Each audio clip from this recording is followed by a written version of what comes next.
brought to you by Soundlibra.com. You can find a direct link to our full library in the description of this audio, or visit us anytime at Soundlibra.com.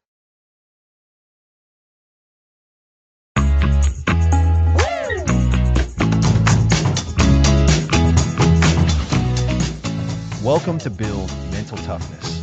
Train your mind like the elite. Today, we define mental toughness and why it matters for everyone. Before we jump in, a quick heads up. This series is for educational purposes and isn't medical or mental health advice, so be sure to consult a professional for your specific needs. That's an important note. Now, think of your mind as a muscle you can train. Mental toughness is performing under pressure, persisting through challenges, and staying positive. It's the inner strength to push past limits. It sounds like the secret ingredient for achievement. How do people do those incredible things? Often, it's mental toughness. It's managing emotions, not ignoring them. It's resilience and determination when you want to quit. This is a cultivated skill. So, we can all develop it? That's encouraging. No one is stuck. Exactly. It's universally applicable. Students facing exams, entrepreneurs, parents, artists, all need a focused, resilient mind. Like a steady compass and a powerful engine, your internal state remains strong even in chaos. That's a great way to put it. Over the next 13 episodes, we'll break down this mental powerhouse. We'll look at decoding discomfort as a gateway to growth. I'm excited about visualization, seeing success before it happens, and performing under pressure is key. We'll explore the challenge mindset, reframing obstacles. We'll focus on resilience, bouncing back stronger. We'll use journaling to track progress. It sounds comprehensive. Actionable strategies, not just concepts. You mentioned progressive development, small steps to big results. Yes, consistent progress is crucial, like building any muscle. We'll guide you in harnessing your inner drive. And overcoming plateaus to reignite drive is important. Challenges are part of the process. Embracing them is key. By the end, you'll grasp the elite mindset and sustain your growth. We'll share expert insights. This series is for anyone feeling discouraged or facing challenges. Mental toughness is an accessible journey. This program is your roadmap. We build the foundational elements, then explore the details. We provide the tools to actually do it. It's self-mastery, controlling thoughts, reactions, and drive. I'm already motivated. Motivation is the spark. Mental toughness is the fuel. It's that unwavering inner strength for your best performance, especially when it's difficult. So, mental toughness is performing under pressure, persisting, and staying positive. It's a learned skill for life and achieving goals. And in the coming episodes, we'll share the strategies to build that unbreakable mind, step by step. I'm ready for this journey. Next episode, we'll be decoding discomfort and exploring how challenges can be your greatest advantage.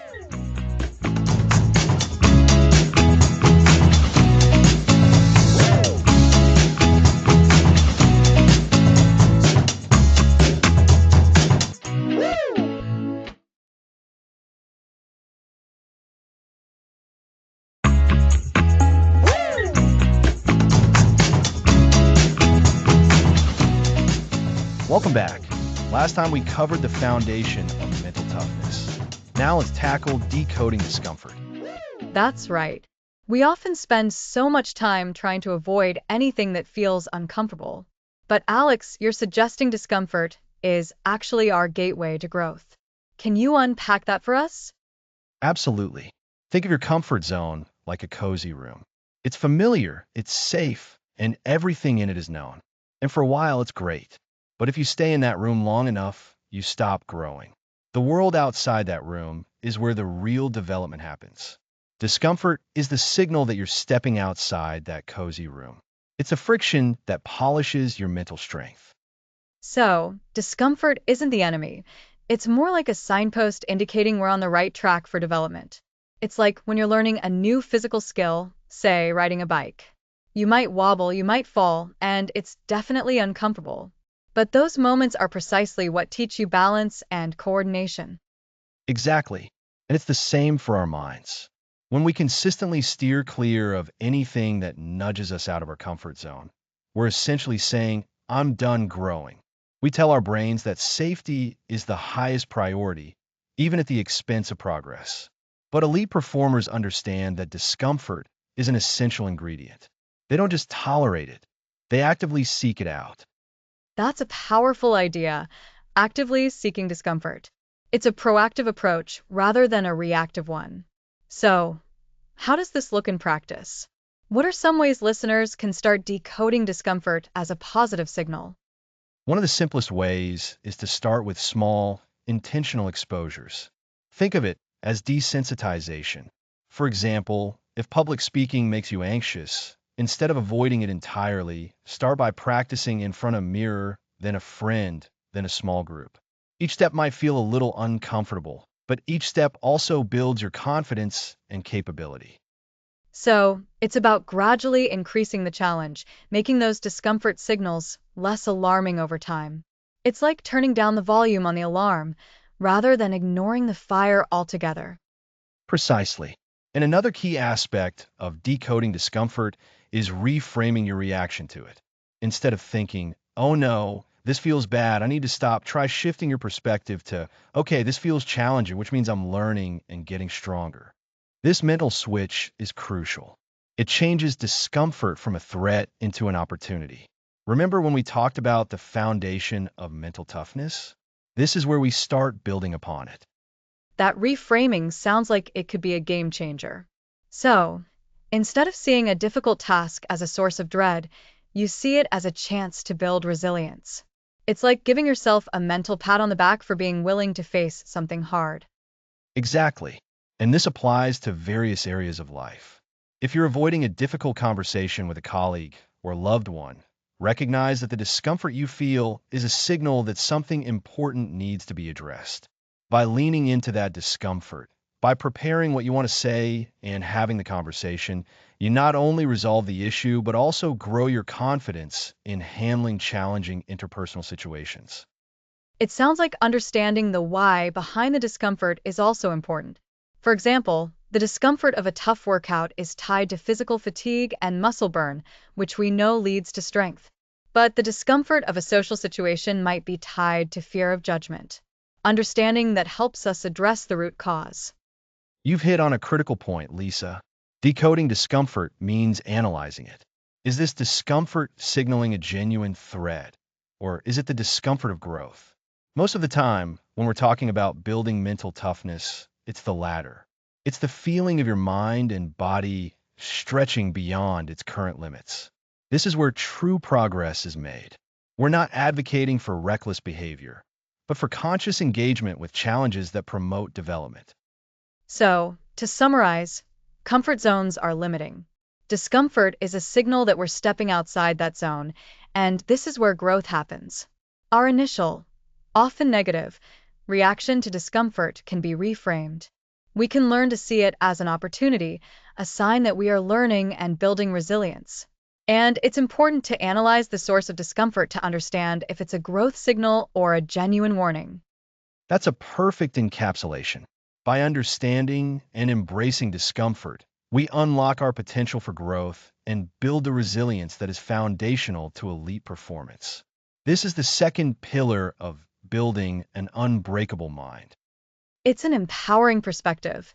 So, we've learned to decode discomfort as a signpost for growth. What's next on our journey to building mental toughness? Next episode, we'll be discussing mastering your inner dialogue, the powerful advantage of using positive and constructive self-talk. Oh, that sounds like the perfect follow up. Join us next time as we explore the power of our own thoughts.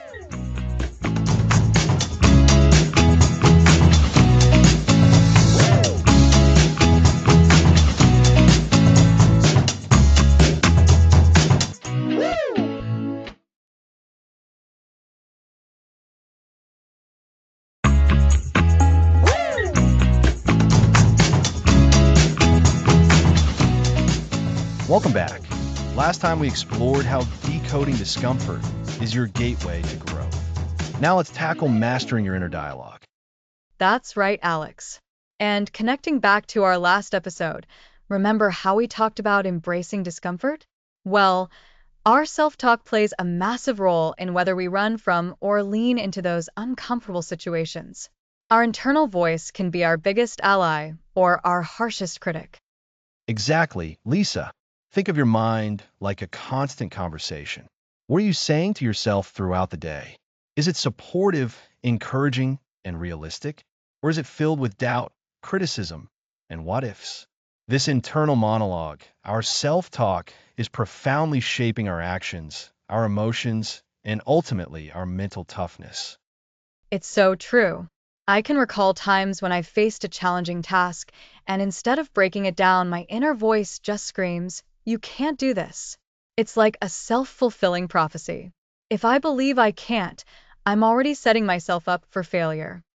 Precisely. And that's the difference between positive and negative self talk. Negative self talk often focuses on limitations, past failures, and worst case scenarios. It amplifies fears and erodes confidence.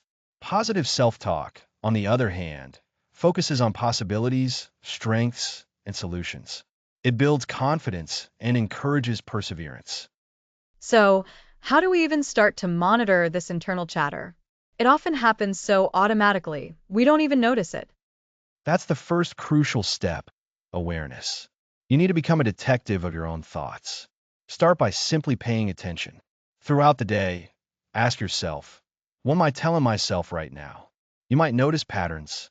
Perhaps before a difficult conversation, you're telling yourself, they're going to think I'm stupid. Or after a small mistake, I'm so incompetent. Okay, awareness is key. So, once I'm aware of these negative thoughts, what's the next step? Just telling myself to stop thinking them doesn't usually work. You're right, Lisa. Simply suppressing thoughts is like trying to hold a beach ball underwater. It'll pop back up. The next step is challenging these thoughts. When you catch a negative thought, ask yourself, is this thought actually true? What evidence do I have to support it? What evidence contradicts it? Ha! Usually, when I ask myself that, I realize the thought is based on fear or a past experience, not current reality. There's very little actual evidence. Exactly.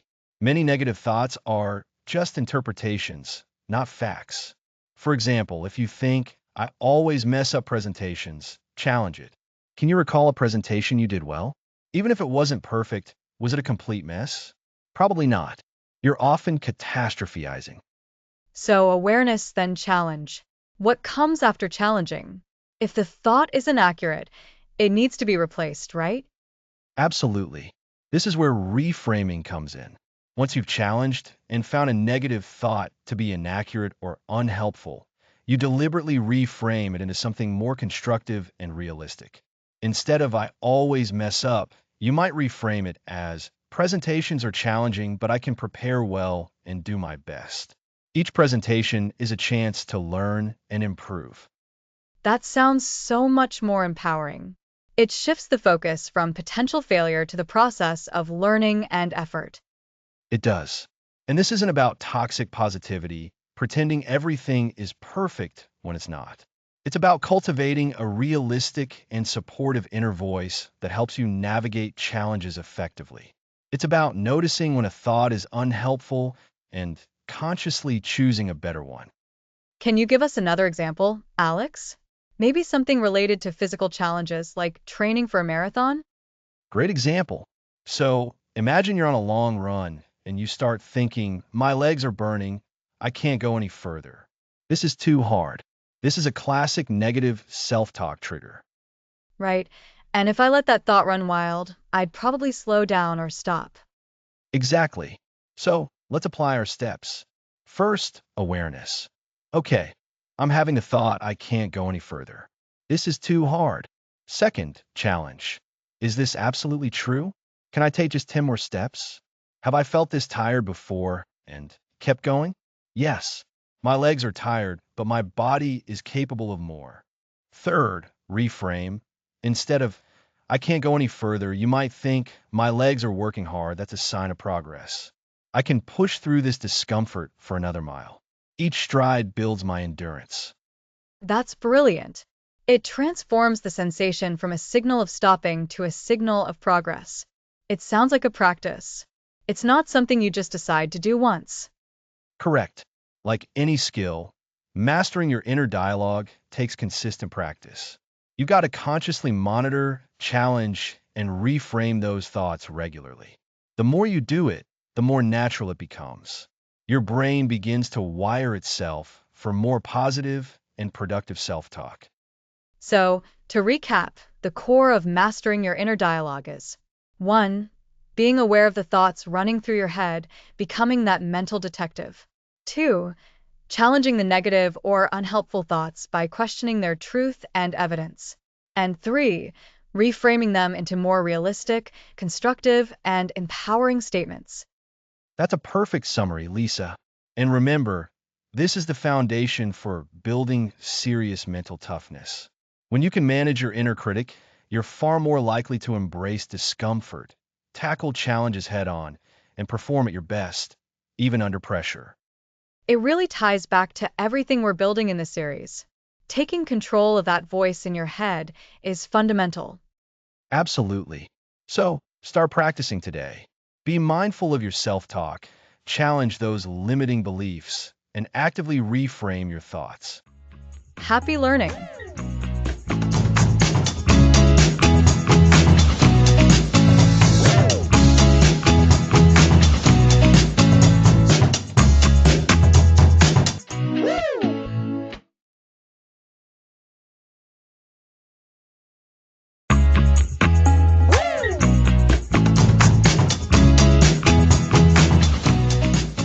Welcome back to Build Mental Toughness. Last time, we explored mastering your inner dialogue. Today, we're diving into a technique that makes your goals feel real before they happen: visualization. Visualization. It sounds simple, but incredibly potent, like a secret weapon. Exactly. Our brains can't always tell the difference between vivid imagination and reality. We can use this power to prepare, boost confidence, and improve performance just by using our minds. So, we're actively creating desired outcomes mentally. How does that work? When you visualize, you activate the same neural pathways as if you were actually doing it. This mental rehearsal can improve your ability to perform tasks, refine your technique, and reduce feelings of anxiety. Think of it as a practice run for your brain. So, an athlete visualizing crossing the finish line is actually preparing their body? Precisely. It applies to musicians, public speakers, or anyone facing a significant challenge. Visualization lets them mentally practice each step, anticipate potential difficult moments, and reinforce the feeling of accomplishment, effectively building mental strength. And how does this connect to the positive self-talk from last episode? It's a perfect match. Visualizing success creates a positive mental image that your internal voice can then reinforce. If you visualized handling a tough situation calmly, your inner dialogue can remind you, you've got this. It's a powerful feedback loop where your thoughts support your mental images. What are the key elements for effective visualization? First, you need to define your goal. Be specific. Instead of a vague aim like do well, aim to deliver my presentation confidently, engaging the audience throughout. Specificity is key. What's next? Next, engage all your senses. Don't just see the desired outcome. What do you hear, feel, smell, even taste? The more senses you involve, the more detailed and compelling the mental experience becomes. Engaging all senses makes it a full sensory experience in your mind. Absolutely. Then, focus on the positive outcome and the feeling of success. Visualize achieving your goal, experiencing the joy and pride that comes with it. This builds motivation and strengthens your belief in your ability. So, it's about feeling successful while you're doing it mentally. Exactly. And crucially, practice regularly. Like any skill, your ability to visualize effectively gets stronger with consistent effort. Try to schedule a few minutes each day for this practice. Regular practice. That makes sense. What if things don't go perfectly in the visualization? It's also very beneficial to visualize potential obstacles and how you will successfully overcome them. Imagine a difficult question arising during your presentation. Then visualize yourself answering it confidently and clearly. This isn't about dwelling on negativity. It's a smart form of mental preparation. Proactive problem solving in our minds. That sounds incredibly empowering. It is. By mentally navigating potential hurdles, you reduce the element of surprise and increase your confidence when those challenging moments actually arise. So, for effective visualization, define goals specifically, engage all senses, focus on positive outcomes and feelings of success, practice regularly, and mentally rehearse overcoming obstacles. That's a perfect summary. Visualization is a powerful tool for mental preparation, motivation, and performance. It allows you to experience success before it truly happens, acting as a mental guide for your actions. It's a fundamental pillar of mental toughness. Knowing you've mentally rehearsed success can be incredibly calming when pressure is on.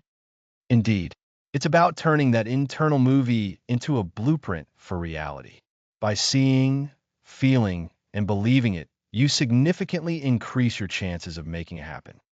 I'm excited to apply this more deliberately. It's amazing how we can train our minds to work for us. It truly is a journey, and visualization is a fantastic guide. Next time, we'll be looking at how to perform at your best when the stakes are highest, performing under pressure. Next episode, performing under pressure, thriving when it counts.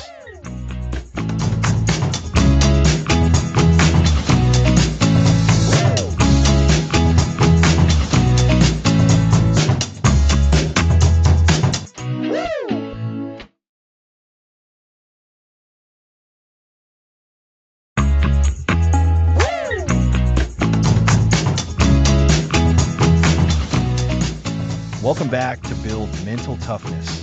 Last time, we explored the incredible power of visualization. Today, we're tackling performing under pressure.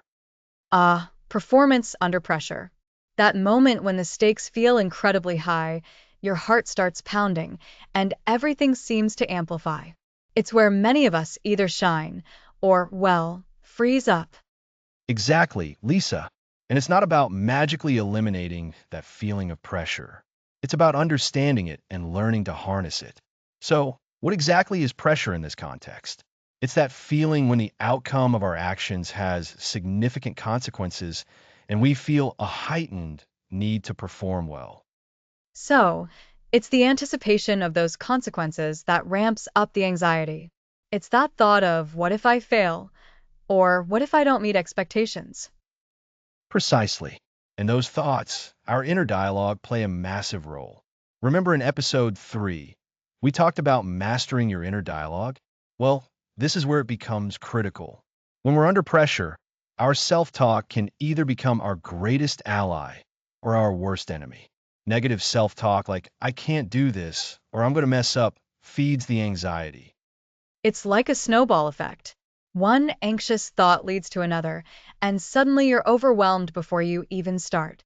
So, how do we shift that? We need to consciously reframe our internal narrative. Instead of focusing on the potential negative outcomes, we can shift our focus to what we can control, our preparation, our effort, and our focus on the task at hand. Think of it as consciously choosing your thoughts. It's a skill, and like any skill, it requires practice. I like that. So, it's not about banishing the pressure, but about managing our reaction to it, starting with our thoughts. What about past experiences? If we've choked before, does that automatically mean we'll do it again? That's a great question, and it brings us back to episode 2, where we discussed decoding discomfort. Past negative experiences can create a mental blueprint for future pressure situations. If we associate pressure with failure, our brain will anticipate that. But we can rewrite that blueprint. We can use positive affirmations and recall past successes, especially those where we performed well despite challenges. So, even if a situation feels familiar to a past failure, we can intentionally pull up the memories of times we've succeeded under similar circumstances. Exactly. It's about actively retrieving positive data. And this ties directly into our discussion on visualization in episode 4. If you've mentally rehearsed a task, seeing yourself perform it successfully under pressure, that mental image becomes a more powerful prediction than any past failure. It's like programming your mind to expect success. That makes so much sense. We're not just passively reacting to pressure, we're actively preparing our minds to handle it. Absolutely. Another key strategy is breaking down the task. When the overall goal feels overwhelming, focus on the immediate next step. What is the very next action you need to take? And then the next? This creates a sense of manageable progress and reduces the feeling of being swamped. It's like eating an elephant one bite at a time. Instead of looking at the whole mountain, you focus on the next step on the trail. Perfect analogy. And this ties into your personal experience, Lisa. Can you recall a time when you felt immense pressure and managed to stay focused? What did you do? Well, I remember a big presentation I had to give. Butterflies were in my stomach all morning, but I'd practiced it so many times, and I'd also told myself, just get through the first slide, then the next. And when I got to the Q&A, someone asked a really tough question. My first instinct was panic, but I paused, took a breath, and remembered the core points I wanted to convey. I didn't have the perfect answer immediately, but I could articulate my thinking process. I focused on being clear and honest, rather than trying to be perfect. That's fantastic, Lisa. You described a few key elements there: preparation, breaking down the task, managing your immediate reaction with a pause and breath, and focusing on your core message rather than an immediate perfect answer. You consciously shifted your focus. It felt like a battle in my head, but I actively chose to focus on what I knew and what I could do. And that's the essence of performing under pressure. It's about developing strategies that allow you to access your skills and knowledge when the stakes are highest. We've touched on several today. First, we talked about understanding pressure as a feeling tied to significant outcomes. Then, we revisited the critical role of our inner dialogue, emphasizing positive self-talk and reframing negative thoughts. We also connected it back to past experiences, suggesting we use visualization and recall successes to counter negative mental blueprints. And the practical tips like breaking down tasks into smaller, manageable steps were so helpful. And that pause, that breath, to regain composure. Precisely. These aren't just abstract ideas. They're actionable techniques. And it's important to remember that building this skill takes consistent effort. You won't suddenly become pressure-proof overnight. It's about deliberately practicing these strategies in lower-stakes situations, so they become automatic when the pressure is on. Think of it as mental training. So, as we wrap up this episode, the takeaway is that pressure is a normal part of performance, but it doesn't have to be debilitating. By managing our thoughts, recalling successes, and staying focused on the immediate action, we can actually thrive when it counts. That's a perfect summary, Lisa. It's about transforming pressure from a threat into a challenge, and ultimately, an opportunity to demonstrate your capabilities. Next episode, the challenge mindset, turning obstacles into opportunities.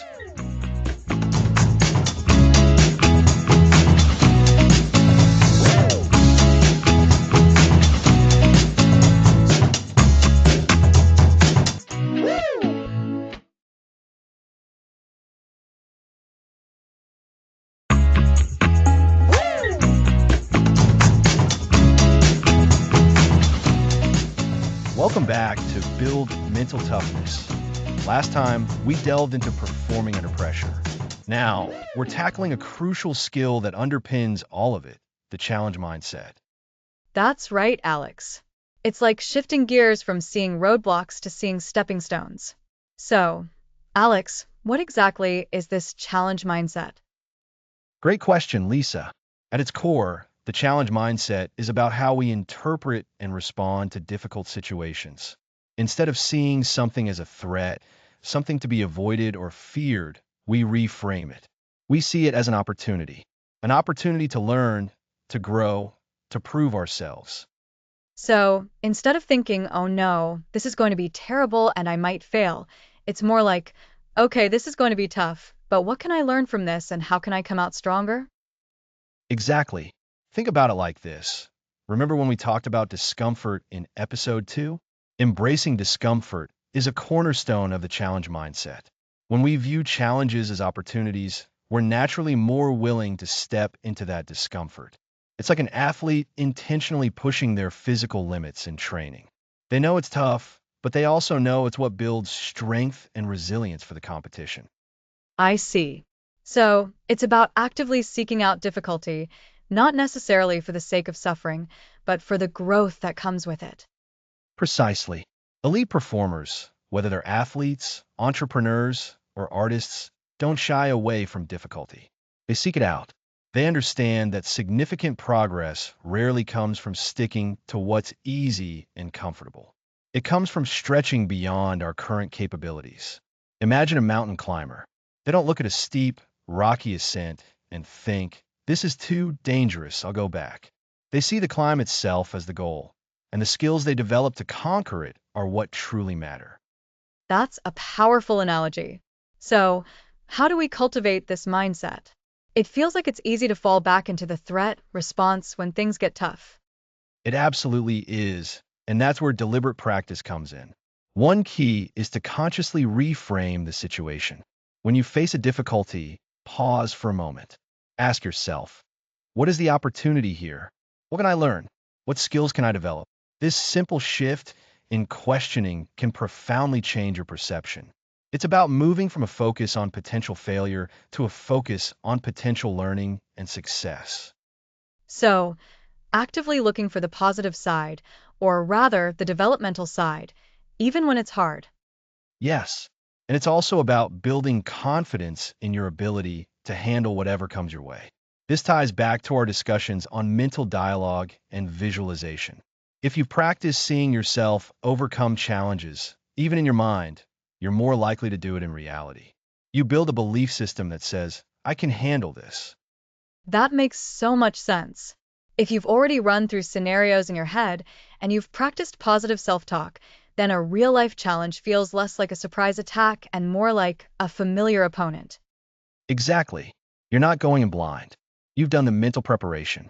Another powerful technique is to break down the challenge. Big, overwhelming obstacles can feel like insurmountable walls. But if you ask, what's the very first, smallest step I can take? You make it manageable. This initial small win builds momentum and further fuels that challenge mindset.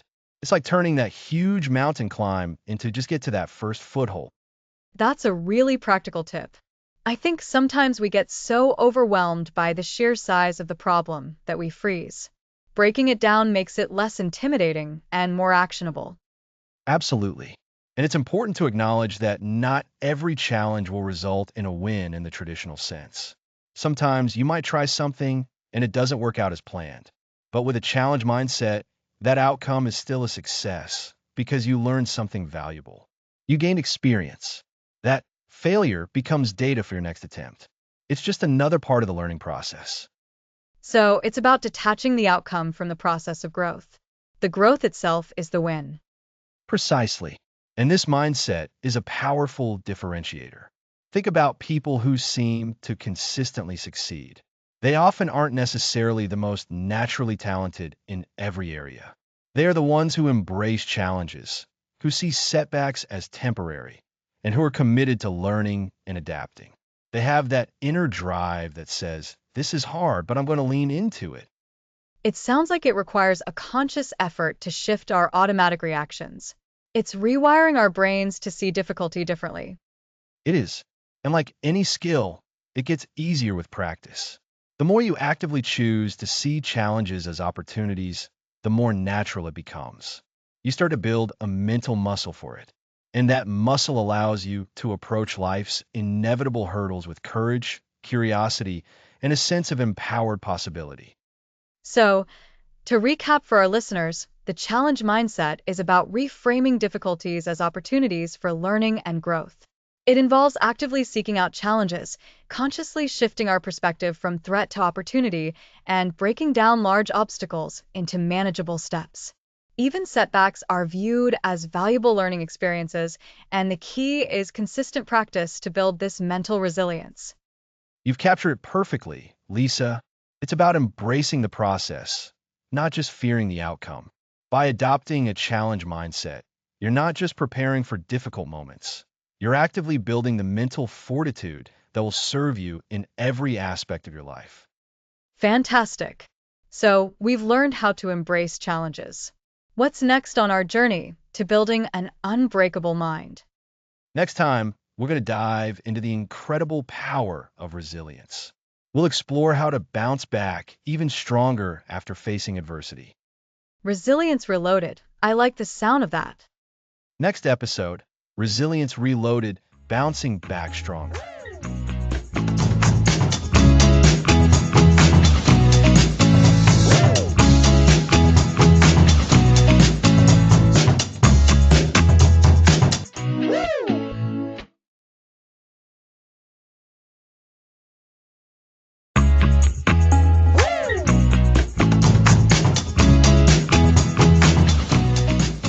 Welcome back to Build Mental Toughness, Train Your Mind Like the Elite. In episode 6, we explored the essential challenge mindset, learning to view obstacles not as roadblocks, but as opportunities for growth. We talked about how reframing challenges can fundamentally shift our perspective and equip us to tackle adversity head on. And that's a perfect segue into today's topic, Alex. We're diving deep into Resilience Reloaded, Bouncing Back Stronger. Because even with the best challenge mindset, setbacks are inevitable. The real magic happens in how we recover and learn from them. Exactly, Lisa. Resilience isn't about avoiding failure. It's about having the strength and ability to get back up after you've been knocked down. Think of it like a muscle. The more you challenge it and recover, the stronger it becomes. Some people seem to have this innate ability to bounce back. What makes them so different? That's the million-dollar question, isn't it? I think a lot of it comes down to mindset, which we touched on last time, and how they process the setback. Someone who bounces back quickly doesn't dwell on the negative for too long. They acknowledge the disappointment, learn what they can, and then pivot their energy toward solutions. Precisely. And this ties directly into what we discussed in episode 3 about mastering your inner dialogue. Remember how crucial positive and constructive self-talk is? When you face a setback, the narrative you tell yourself can either reinforce the feeling of defeat or propel you forward. Instead of thinking, I'm a failure, a resilient person might think, okay, that didn't work. What can I learn from this experience to do better next time? That's such a powerful distinction. It's about turning the spotlight from blame or self-pity onto actionable learning. So, resilience isn't just about being tough. It's about being smart in how you process difficulty. What are some practical ways we can cultivate this bounce back ability, Alex? One of the most effective methods is developing strong coping mechanisms. These are strategies we employ to deal with stress and difficult emotions. For some, it's physical activity, hitting the gym, going for a run. For others, it might be mindfulness or meditation, learning to observe their thoughts and feelings without getting swept away by them. I can see how mindfulness would be incredibly helpful. It creates that mental space between the event and your reaction, allowing you to choose a more considered response. So, it's about having a toolkit of strategies readily available? Absolutely. Another key component is building a strong support system.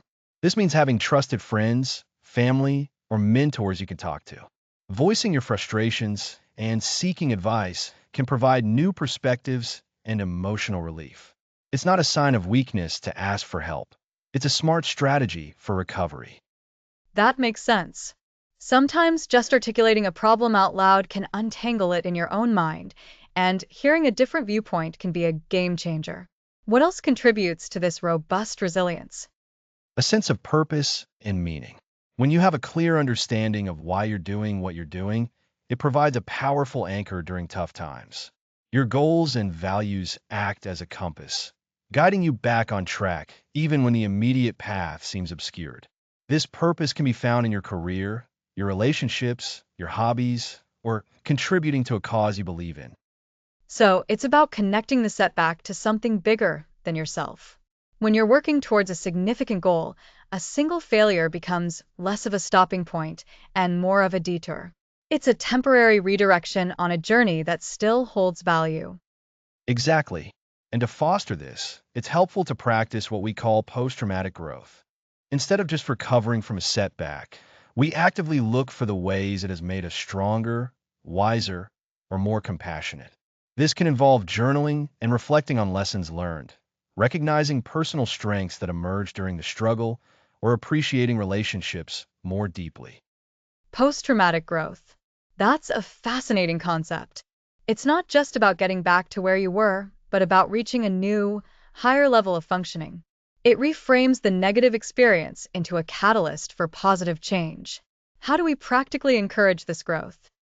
One way is through gratitude, regularly acknowledging what you have to be thankful for, even amidst difficulties, shifts your focus from what's lacking to what you possess. This cultivates a more optimistic outlook, which is a bedrock of resilience. Another is through embracing uncertainty. Life is inherently unpredictable, and learning to sit comfortably with that uncertainty rather than fighting it can reduce a lot of anxiety. Both gratitude and embracing uncertainty seem to be about accepting reality as it is, and then working from that place, rather than resisting or fearing it. It's a proactive acceptance. You've got it. And critically, we need to practice self-compassion. When you stumble, treat yourself with the same kindness and understanding you would offer a close friend. Avoid harsh self-criticism. Recognize that making mistakes is part of being human. This self-compassion is crucial for emotional healing and for gathering the strength to try again. Self-compassion is so important. I think many of us are much harder on ourselves than we would ever be on someone else. So, to recap for our listeners, resilience is about bouncing back from setbacks. Key elements include developing strong coping mechanisms, building a support system, maintaining a sense of purpose, actively seeking post-traumatic growth through reflection and gratitude, embracing uncertainty, and practicing self-compassion. That's a perfect summary, Lisa. Remember, resilience isn't about the absence of difficulty, but the presence of the skills and mindset to navigate it. By actively cultivating these traits, we fortify our mental toughness, enabling us to not just survive challenges, but to thrive because of them. It's about becoming stronger, the reloaded part of our title. Exactly. Next episode, we'll move from recovering from setbacks to actively tracking your progress with journaling your journey, tracking your mental gains.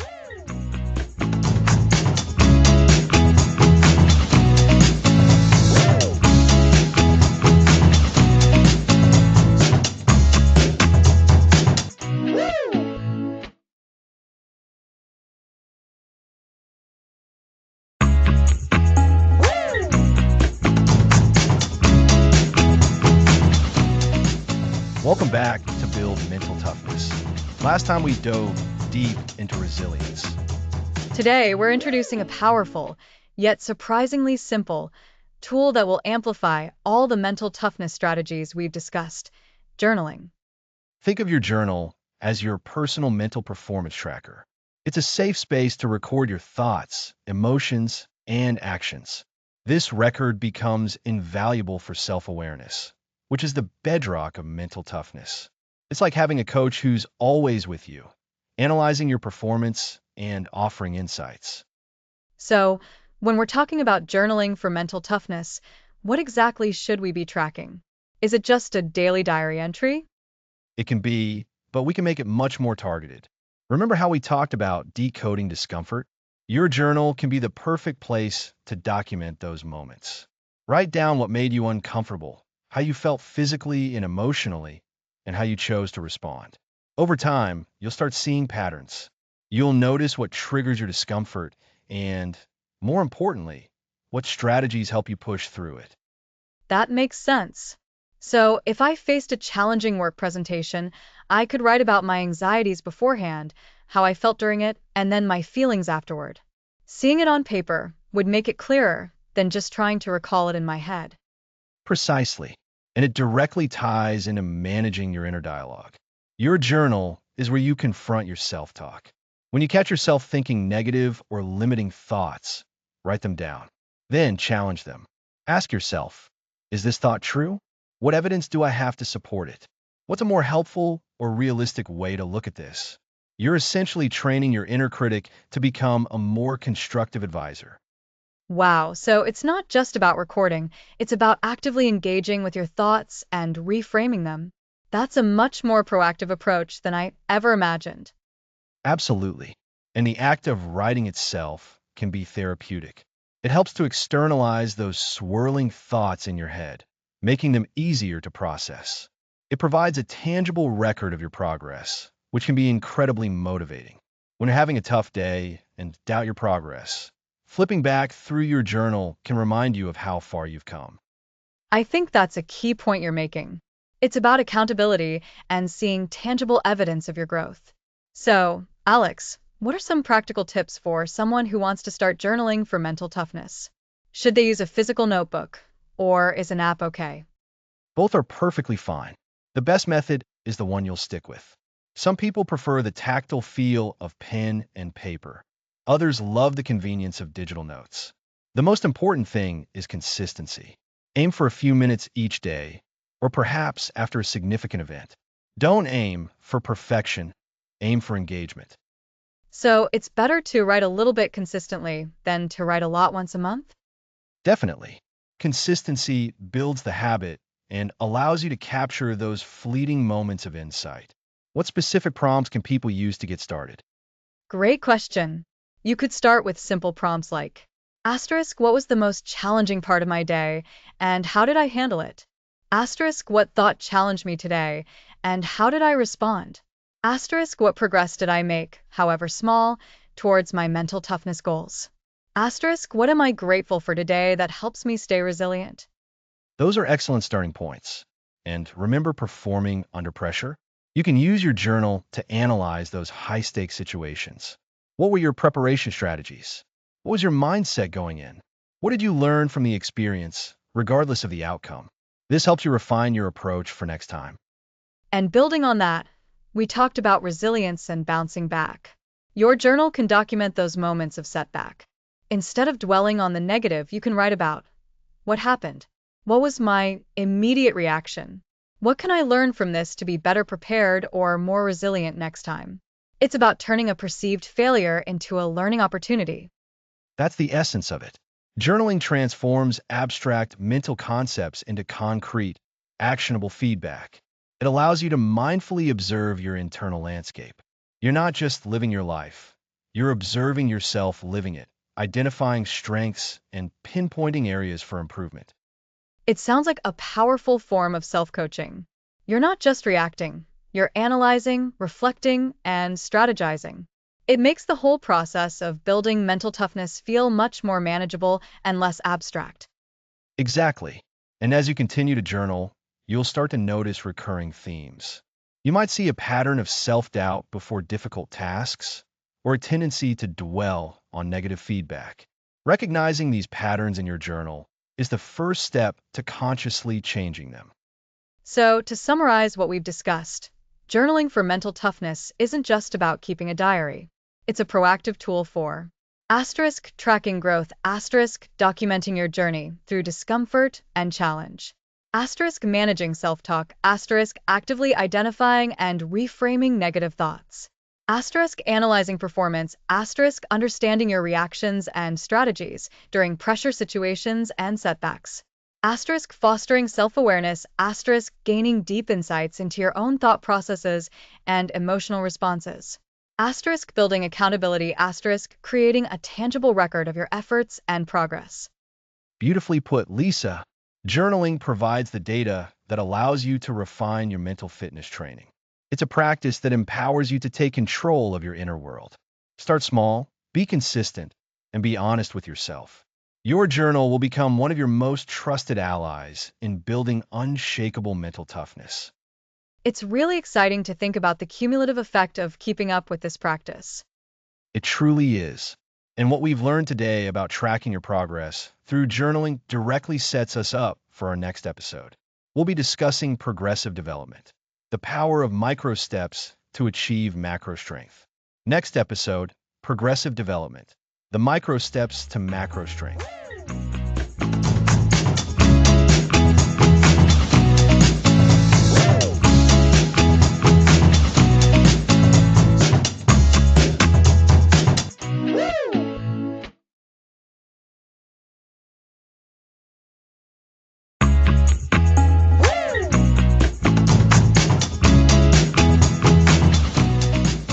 Welcome back.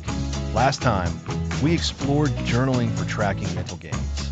Now, let's focus on progressive development and micro steps for macro strength. That sounds practical, Alex. Sometimes large goals feel paralyzing. So, we're taking small steps, not leaping to the summit? Exactly. Think of building a skyscraper. You start with a foundation, then add one floor at a time, meticulously and intentionally. Each floor is essential. Progressive development is that meticulous layering for our mental strength. This connects to us decoding discomfort. Taking small, progressive steps exposes us to manageable discomfort, gradually increasing our tolerance. You've nailed it. This builds resilience without discouragement. Tackling a massive goal at once risks failure, leading to frustration.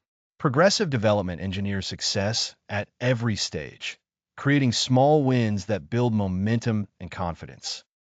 So, instead of run a marathon, it's this week, run 1 mile 3 times. That's a perfect example. The next action should feel almost effortless. This isn't passivity, it's strategy. We amplify efforts in small, deliberate increments. This gradual increase allows adaptation, strengthening, and preparation for the next challenge. It's like gradually increasing weight at the gym. You don't throw on 100 pounds on day one. You start light, perfect form, and then add small weight, allowing muscles to adapt and grow. Precisely. The beauty of this micro-step approach to mental strength is its versatility. It applies to learning skills, fitness, careers, or relationships. The principle is the same. Break it down, take the next small step, then the next. How do we ensure we're progressing and not just spinning our wheels? That's where tracking comes in, as we discussed in journaling. Set clear small milestones. For each micro step, ask, what is the very next tangible action? How will I know it's accomplished? Perhaps the milestone is completing the action or a slight improvement in speed, accuracy, or confidence. So, achievable targets for each tiny step, then intentionally planning the next, slightly more challenging one. A continuous loop of achieving and advancing. Exactly. This process creates a positive feedback loop. You achieve something small, feel good, gain confidence, which fuels willingness to take the next step.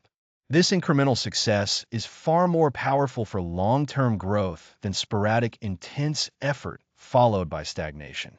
We're talking about sustainable growth. It's easy to underestimate small steps.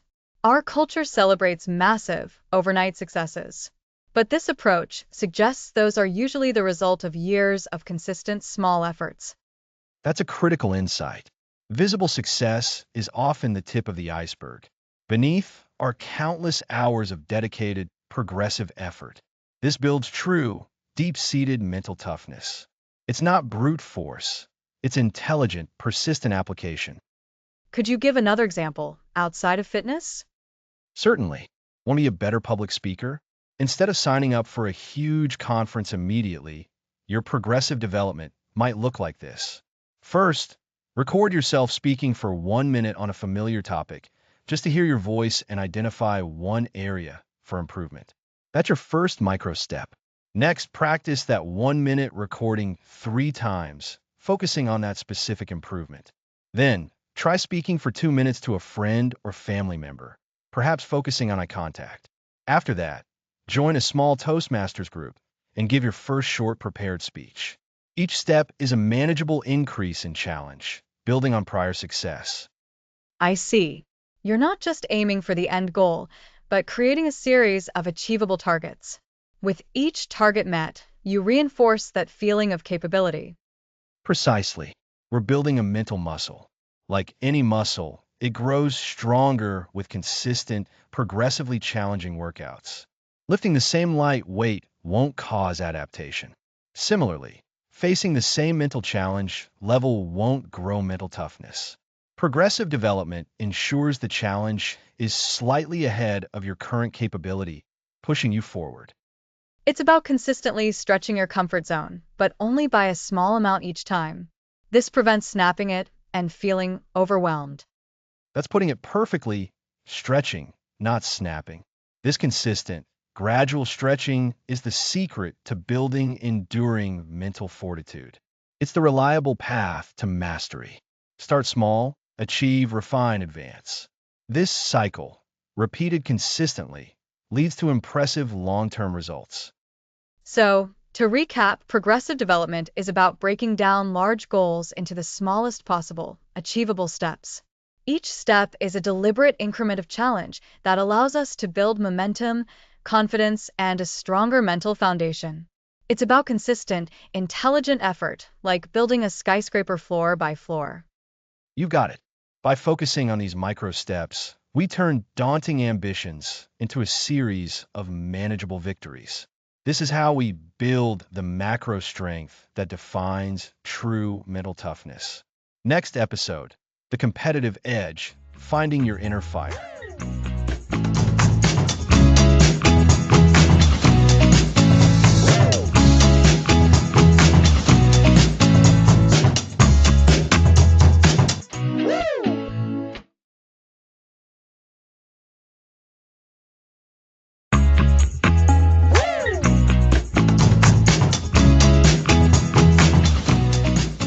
Welcome back to Build Mental Toughness.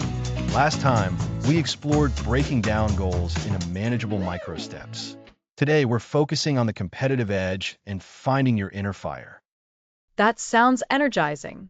We've built a strong foundation for mental toughness, and diving into competitiveness will help listeners push themselves. So, what does a competitive edge mean in this context? At its core, the competitive edge is about a deep-seated drive to perform at your absolute best. It's that internal engine that pushes you to go further, try harder, and refine your skills against your own previous limitations. Think of it as the spark that ignites when you're faced with a challenge, urging you to rise to the occasion. So, it's less about rivalry and more about self-improvement fueled by a desire to excel? Precisely. It's about setting high standards for yourself and then relentlessly pursuing them. This inner drive allows you to tap into reserves you didn't know you had. Remember the visualization techniques from episode 4? A key part of that is vividly imagining yourself succeeding. And that visualization is often amplified when you inject a competitive spirit. You're not just visualizing a good outcome, you're visualizing yourself winning, outperforming, and achieving your personal best. Ah, I see the connection. And I also suspect this ties into episode 5, performing under pressure. When you have that strong internal fire, that competitive edge, it likely gives you the confidence to perform when stakes are high. Absolutely. When you've cultivated a competitive mindset, you start to see pressure not as a threat, but as an opportunity. That pressure becomes the very thing that sharpens your focus and brings out your best performance. It's like a blacksmith heating metal to shape it. The heat, the pressure, is what allows for transformation. This inner fire provides the motivation to embrace that heat. That's a powerful analogy. So, how do we actually cultivate this competitive edge? Is it something you're born with, or can it be developed? It's definitely something you could develop and strengthen. One of the most effective ways is through deliberate practice with a goal of mastery. When you strive to be good at something and then strive to be better, you're inherently nurturing that competitive spirit. This involves setting challenging but achievable goals, goals that stretch you. And how do we set those challenging goals without becoming discouraged if we don't immediately succeed? That brings us back to the concept of the challenge mindset from episode 6. When you adopt a challenge mindset, you view obstacles not as roadblocks, but as stepping stones. With a competitive edge, you see a setback not as failure, but as valuable feedback. It's information telling you what needs adjustment. This is where resilience, which we explore in episode 7, becomes so crucial. You bounce back, analyze what happened, and come back even stronger, fueled by that competitive drive to improve. So, it's a cycle.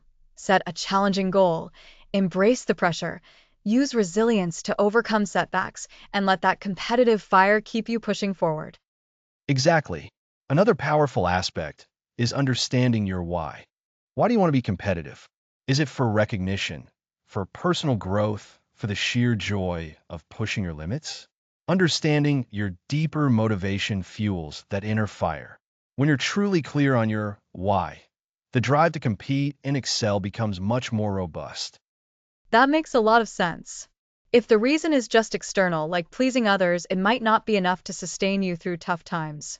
But if it's an internal desire for mastery or self-expression, that's a much more potent fuel source. Indeed. And it's important to distinguish between healthy competition and unhealthy obsession. Healthy competition drives you to excel and respects others. Unhealthy competition can lead to a win-at-all-costs mentality, potentially sacrificing integrity or well-being. We want to cultivate the former, a drive for personal excellence that inspires, rather than one that demolishes. This means maintaining integrity and a sense of sportsmanship, even when you're striving your hardest. That's a crucial distinction. It's about being your best self, not necessarily better than everyone else, and doing it with a strong ethical compass. Precisely. Think about elite athletes or performers. They often have an incredible competitive drive, but it's balanced with a deep respect for their craft and their peers. They compete intensely in the moment, but they also understand the journey of continuous improvement. This is where journaling, as we discussed in episode 8, can be invaluable. Tracking your progress, your challenges, and your triumphs helps you see that competitive journey unfold. And it reinforces that concept of progressive development from episode 9. Each journal entry, each practice session, is a small step in building that competitive strength over time.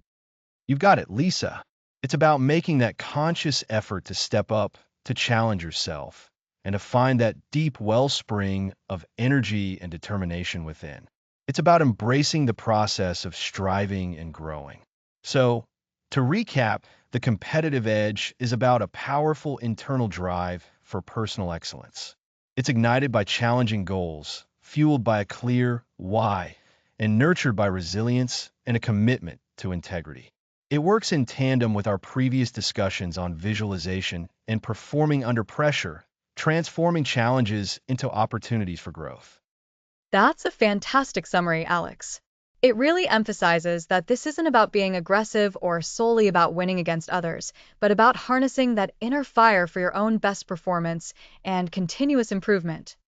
Absolutely. So, as you go through your week, I encourage you to identify one area where you can consciously apply that competitive spirit, not against someone else, but against your own expectations of yourself. Push a little harder in your workout, dedicate a few extra minutes to practicing a skill, or tackle that challenging task with renewed determination. Find that inner fire and let it guide you to your next level. Exactly. Next episode, we'll tackle what happens when that fire seems to dwindle. We'll explore how to overcome plateaus and reignite your drive. Thanks for listening.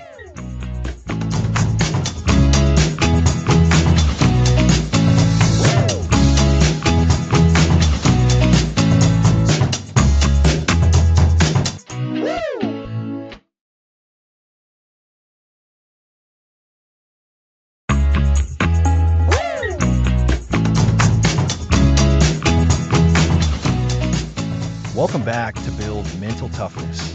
Last time, we explored the competitive edge and how to find your inner fire. It was a fantastic episode, Alex. We talked about channeling that drive when you're facing off against others. But Alex, what happens when that fire starts to dwindle, even when you're not necessarily competing against anyone else? We all hit those moments where progress seems to halt and motivation takes a nosedive. It's like being stuck on a treadmill, running hard but going nowhere. That's exactly the topic for today, Lisa. We're diving into overcoming plateaus and reigniting your drive. This isn't about quitting, it's about recognizing when you've hit a temporary wall and, more importantly, having the tools to push through it. Think of it like a seasoned climber reaching a difficult section of a cliff. They don't just give up, they reassess, find a new handhold, and push onward. So, plateaus are a normal part of the process, not a sign of failure? Absolutely. In fact, I'd say they're a sign of progress and dedication. You only hit a plateau when you've been pushing yourself consistently. If you're not seeing improvement, it often means your current methods have become too comfortable or you've reached the limits of what your current approach can offer. Your mind and body are signaling that it's time for a change. That makes sense. It's like your brain has figured out the current challenge so well that it doesn't need to work as hard anymore. So, what's the first step to breaking free from this stagnation? The first step is awareness and acceptance. You have to acknowledge that you're in a plateau. Fighting against it or telling yourself you should be progressing faster will only lead to frustration. Instead, view it as a signal to reevaluate and adapt. Remember when we talked about decoding discomfort as a gateway to growth in episode 2? This is a perfect example. Discomfort, even the discomfort of stagnation, is often a sign that we need to change something. Right? So, instead of getting angry about the plateau, we should try to understand what it's telling us. What kind of adaptations are we talking about? It could take many forms. One powerful strategy is to change your environment or routine. If you always practice a skill at the same time, in the same place, try switching it up. Go to a park, a coffee shop, or even just a different room in your house. This novelty can stimulate new ways of thinking and break mental ruts. That's a great, simple idea. Just a change of scenery can make a difference. Exactly. Sometimes the plateau isn't about a lack of effort, but a lack of stimulation. Another crucial element, which we touched on in episode 3 about mastering your inner dialogue, is to consciously adjust your self-talk. Notice if you're falling into negative patterns like, I'm not good enough, or I'll never improve. Actively challenge those thoughts and replace them with more constructive ones. For example, instead of I can't get past this part, try this as a challenging section. What new approach can I take here? So, it's about being your own cheerleader rather than your harshest critic, especially when you're feeling stuck. Precisely. And this ties directly into episode 6, where we discuss the challenge mindset. Instead of seeing the plateau as an endpoint, reframe it as a new, perhaps even more interesting challenge. Ask yourself, what is this plateau teaching me? Is it highlighting a weakness you need to address? Is it an opportunity to learn a related but different skill? That's a great way to reframe it. Looking for the lesson within the stagnation. What about when motivation itself is the big issue? It's hard to change your routine or your self-talk if you just feel apathetic. Ah, the dreaded motivation dip. This is where we revisit the power of visualization from episode 4, but with a slightly different focus. Instead of visualizing success, visualize the process of overcoming this plateau. See yourself actively engaging with new strategies, feeling the small wins as you experiment and the eventual breakthrough. This can help reignite the desire to act. So, picturing yourself doing the work to get unstuck. Yes, and also, sometimes you need to reconnect with your why. Why did you start this journey in the first place? What was the initial passion or goal? Reminding yourself of that core motivation can be a powerful jolt. Perhaps even revisiting your journal from episode 8 can help. Look back at where you came from and how far you've already come. Those past successes are proof that you can overcome obstacles. That's a good point. We've already built so much resilience on this journey. We can tap into that past strength. Definitely. Another technique is to break down the perceived insurmountable barrier into much smaller, manageable steps. This is that progressive development we discussed in episode 9. If your goal feels too big and your progress has stalled, shrink the goal. Focus on one tiny action you can take today that moves you even a millimeter forward. It's the compound effect of these micro steps that eventually breaks the plateau. So, Instead of aiming to climb the entire mountain again, focus on just moving your feet to the next pebble. Exactly. And don't be afraid to seek outside perspective. Talk to a mentor, a coach, or even a friend who understands your goals. Sometimes an external viewpoint can spot things you're too close to see. They might suggest a strategy you haven't considered or simply offer encouragement that sparks renewed energy. That's valuable. It's easy to get tunnel vision when you're stuck. You mentioned changing approaches. This could also mean learning something new that complements your existing skills. For instance, if you're a musician who's playing as plateaued, perhaps learning music theory in a new way or trying a different genre could reignite your passion and skills. Excellent point, Lisa. Diversification of skills or knowledge can often lead to unexpected breakthroughs in your primary area. It's about expanding your toolkit. It's also important to allow for rest and recovery. Sometimes a plateau isn't a sign you need to push harder, but that you need to rest and recharge. Burnout can masquerade as a plateau. Deliberate rest, not just stopping work, but restorative activities, can be incredibly productive. Think of it as sharpening the saw, as they say. So, to recap, when we hit a plateau, the key is to first acknowledge it without judgment. Then, we can explore several strategies. Change our routine or environment, adjust our inner dialogue to be more supportive, reframe the plateau as a new challenge, reconnect with our initial motivation, break down goals into smaller steps, seek external perspectives, and importantly, ensure we're not overlooking the need for rest and recovery. You've summarized it perfectly, Lisa. Plateaus are not endings. They're simply detours that often lead to more robust growth. By approaching them with the right mindset and tools, we can reignite our drive and continue our ascent. Remember, even the greatest performers face these moments. It's how they choose to respond that defines their trajectory. It's comforting to know these challenges are part of the journey. And next time, we'll be integrating all these powerful mental toughness strategies into a sustainable elite mindset. Next episode, the elite mindset, integrating and sustaining your growth.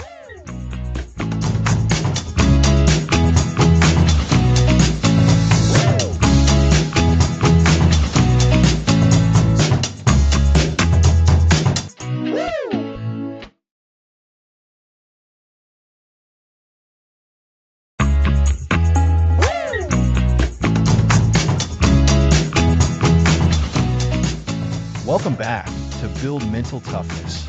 Today marks episode 12, the elite mindset. That's right, Alex. It's been an incredible journey so far, covering everything from understanding discomfort to developing resilience. Today feels like the episode where we tie it all up, showing how to make all these powerful tools a consistent part of our lives.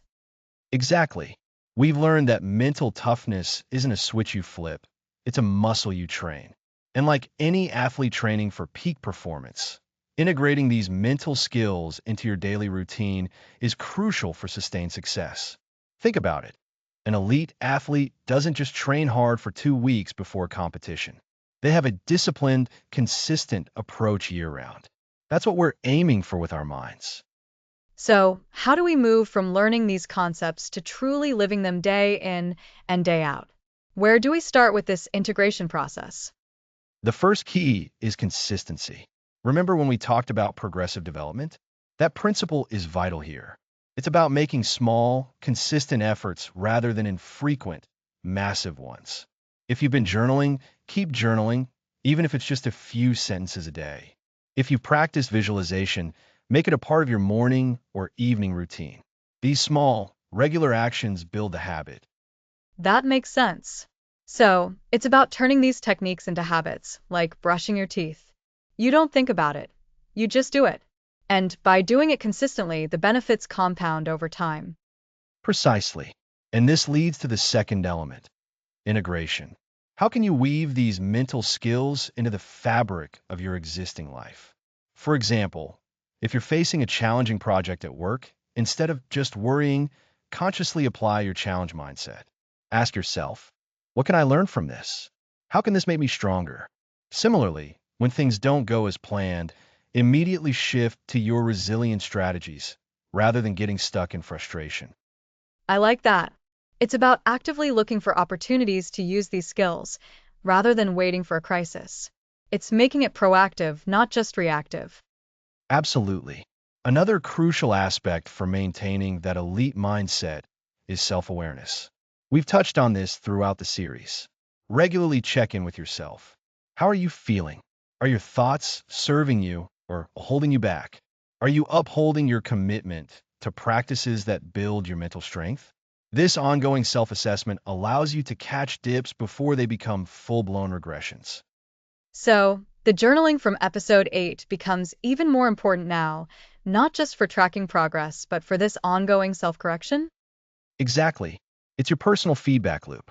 And beyond self-awareness, we need to talk about environment and support. Elite athletes often have a strong support team: coaches, trainers, mentors, and fellow athletes. For us, this means surrounding ourselves with people who uplift and challenge us positively. It could be a study group for a new skill, a mentor, or even just friends who encourage your personal growth. That's a great reminder.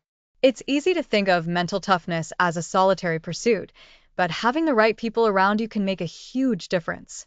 They can offer new perspectives and hold you accountable. Undeniably. And as we approach the end of our series, it's important to emphasize continuous learning and adaptation. The world changes, and so do the challenges we face. What worked for you a year ago might need tweaking today. Stay curious. Keep reading, keep listening to podcasts like this, and be open to new strategies. Elite performers are never stagnant. They're always seeking ways to improve. So, to recap the integration and sustainability points: consistency, deliberate integration into daily life, ongoing self-awareness, cultivating a supportive environment, and a commitment to continuous learning. That sounds like a robust framework for keeping our mental toughness muscles strong. It really is. And think about how this applies to overcoming plateaus, a topic we covered before. When you hit one of those inevitable stalls in progress, instead of getting discouraged, you can use your integrated mindset to analyze the situation. Is your routine stale? Do you need different challenges? Are you truly fueling your mind and body adequately? These are the questions an elite performer asks. And applying the competitive edge we discussed means consistently pushing yourself, even when it's uncomfortable, because you know it's part of your commitment to ongoing refinement. Precisely. This is where the real transformation happens. It's not just about enduring hardship, it's about thriving in it, learning from it, and emerging stronger. It's about having that deep-seated belief in your ability to grow and adapt, regardless of the circumstances. This is the essence of the elite mindset. It's about internalizing all the lessons, the foundation of unbreakable minds, decoding discomfort, mastering self-talk, the power of visualization, performing under pressure, the challenge mindset, resilience, journaling, progressive development, finding your inner fire, and overcoming plateaus. It's all becoming one cohesive approach to life. Exactly, Lisa. You've hit the nail on the head. And as we move towards our final episodes, remember that this isn't goodbye, it's a transition. We've equipped you with the tools. Now it's time to make them your own. The journey of building mental toughness is ongoing, and with these principles, you're well prepared to continue that journey. It's exciting to think about applying this not just in specific performance situations, but in every aspect of life. This is about continuous growth and becoming the best version of ourselves. That's the goal. Thank you for joining us for this crucial episode on integrating and sustaining your growth. It's been an honor to explore these concepts with you. Next episode, expert insights, lessons from the arena.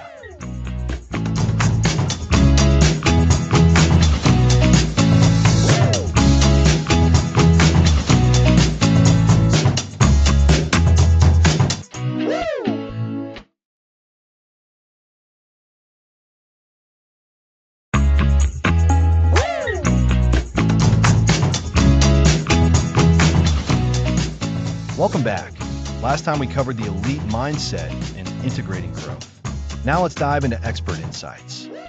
That's right, Alex. It's one thing to talk about these concepts, but another to see them in action.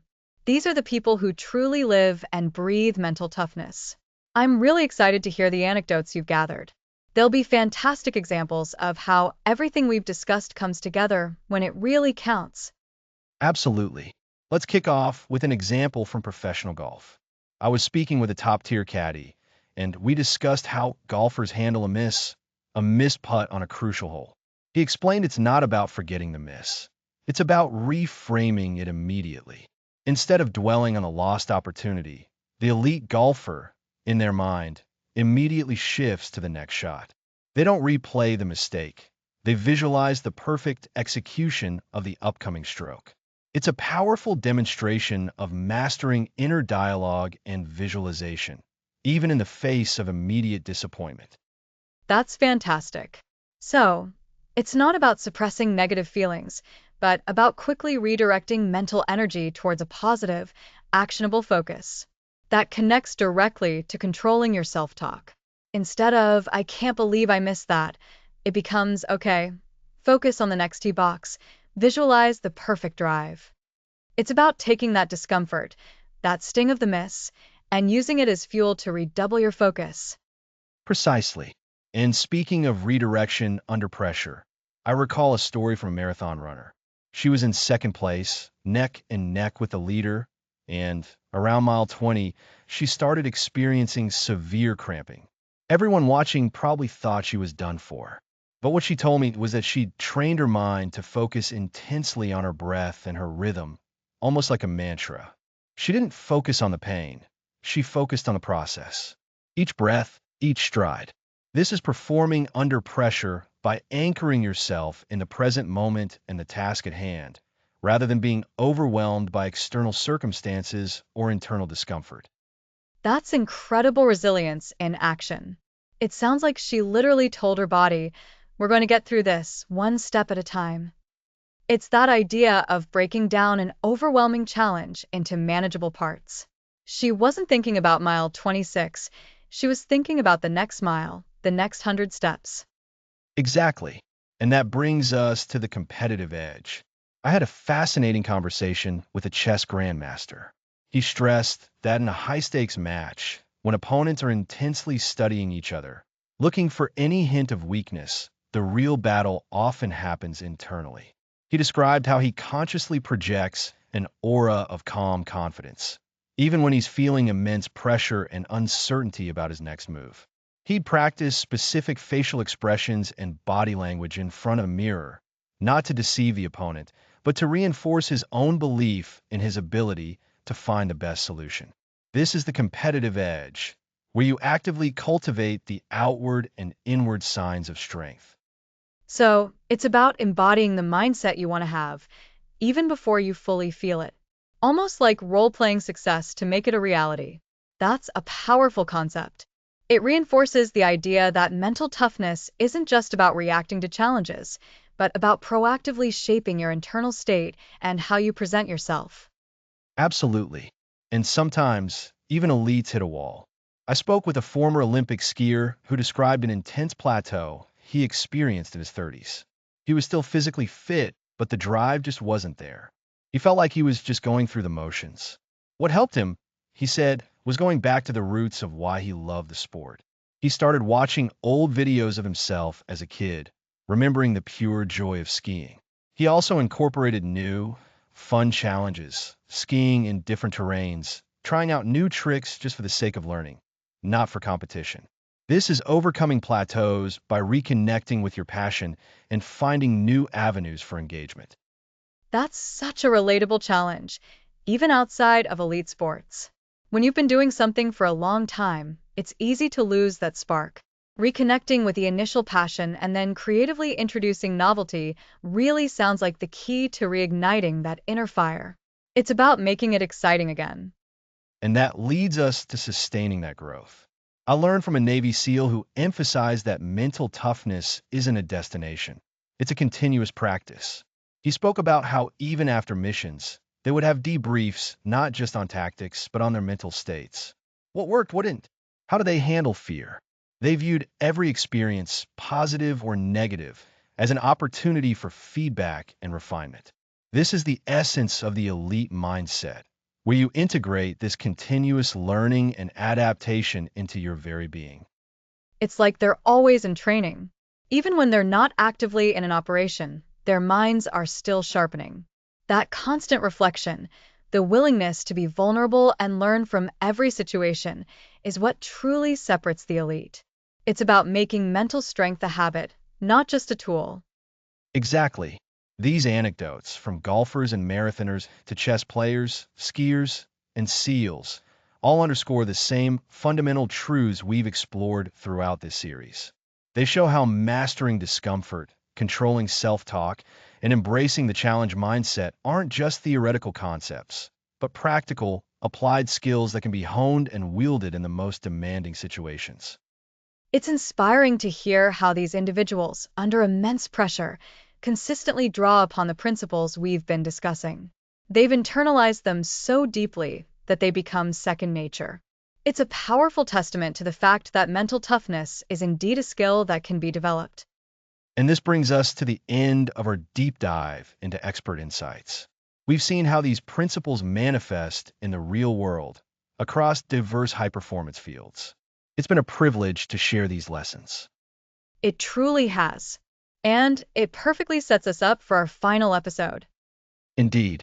Next episode, we'll bring it all together in your comprehensive mental toughness blueprint, a path forward to integrate and sustain all the incredible strategies we've covered.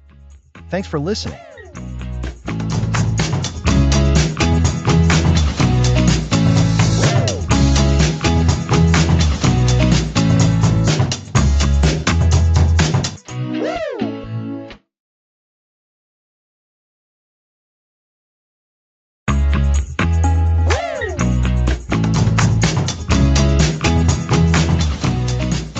Welcome to Build Mental Toughness. This is our final episode. And what a journey it's been, Alex. We've covered so much ground, from understanding discomfort to harnessing visualization. It feels like we've built a really strong foundation for unbreakable minds. Exactly, Lisa. Today, we're going to synthesize everything we've learned into a practical blueprint for you, our listener. Think of this as your personalized roadmap for continuing to build and sustain mental toughness. That sounds fantastic. So, for those who might need a refresher, can we quickly recap the core pillars we've explored? What are the absolute essentials of mental toughness that our listeners should carry with them? Absolutely. The foundation was understanding discomfort as a gateway to growth. Remember, we talked about how avoiding discomfort is the fastest way to stunt your development. We learned to lean into it, to see it not as a threat, but as a signal that we're pushing our boundaries. Right. Discomfort shows us where the growth opportunities are. And speaking of signals, a huge part of our journey was mastering our inner dialogue. That constant self-talk either builds us up or tears us down. We learn to become aware of it and actively shape it into a positive, constructive force. Precisely. It's like having a coach in your head rather than a critic. Then we moved into the power of visualization, seeing your success before it happens. This isn't just daydreaming. It's actively rehearsing your desired outcomes, making them feel more real and achievable. And how that directly impacts performing under pressure and embracing a challenge mindset. Instead of fearing tough situations, we learn to see them as opportunities to showcase our skills and learn. It's about shifting from "I can't handle this" to "this is a chance to show what I'm made of." Exactly. And when things inevitably go wrong, because they will, we reinforce the importance of resilience. Bouncing back stronger isn't magic. It's a skill we cultivate. We develop strategies to recover from setbacks faster and learn from them. We also delved into practical tools like journaling to track our progress and progressive development. That idea of taking small, consistent steps, those micro actions that build into macro strength over time, really stuck with me. It's about sustainable progress, not quick fixes. And that sustainable progress fuels our competitive edge, finding that inner fire. It's not always about competing against others, but against our own limitations, striving to be better than we were yesterday. Even when we hit plateaus, we learn how to reignite that drive and push through. Which leads us to what we've called the elite mindset, integrating and sustaining all this growth. It's about making mental toughness a habit, a natural part of who you are, not just a program you follow. And we heard from expert insights in episode 13, reinforcing that this isn't just theory, but proven practice across many fields. So, how do we translate all of this into your personal blueprint? It starts with self-awareness. You need to identify your personal triggers for discomfort, your common negative self-talk patterns, and the areas where you tend to shy away from challenges. So, honesty with yourself is the first step in building this blueprint? Absolutely. Then, you choose your focus. You don't have to tackle everything at once. Pick one or two areas from our series that resonate most with your current goals or biggest struggles. For example, if you have a big presentation coming up, focus intensely on visualization and performing under pressure techniques. Okay, so personalize it. What comes after choosing the focus? Consistency and adaptation. We've provided the tools, the journaling prompts, the visualization exercises, the mindset shifts. Now it's about making them a regular part of your routine.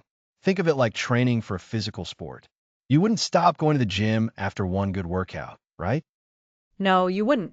You'd keep practicing to maintain and improve. Exactly. And as you practice, you'll notice what's working and what needs tweaking. Your blueprint isn't static. It evolves with you. Maybe your inner dialogue is much stronger, so you can shift your focus to pushing through plateaus. Or perhaps you're finding new kinds of discomfort, and you need to re-engage with that foundational principle. So, it's an ongoing process of assessment and refinement. What about setting goals within this blueprint? This is critical. Your goals should be specific, measurable, achievable, relevant, and time-bound. But beyond that, connect them to the why. Why is this mental toughness important to you? Is it for your career, your personal relationships, your overall well-being?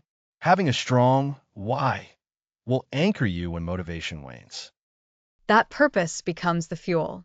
And I imagine continuous learning is also part of this blueprint? Definitely.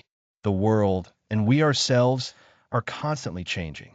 Stay curious. Keep seeking out new perspectives, new challenges, and new ways to grow. If you've enjoyed this series, this is just the beginning.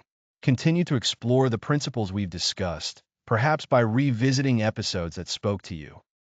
The art so, to summarize the blueprint, start with self-awareness, identify your focus areas, commit to consistent practice and adaptation, set clear, purpose-driven goals, and embrace continuous learning.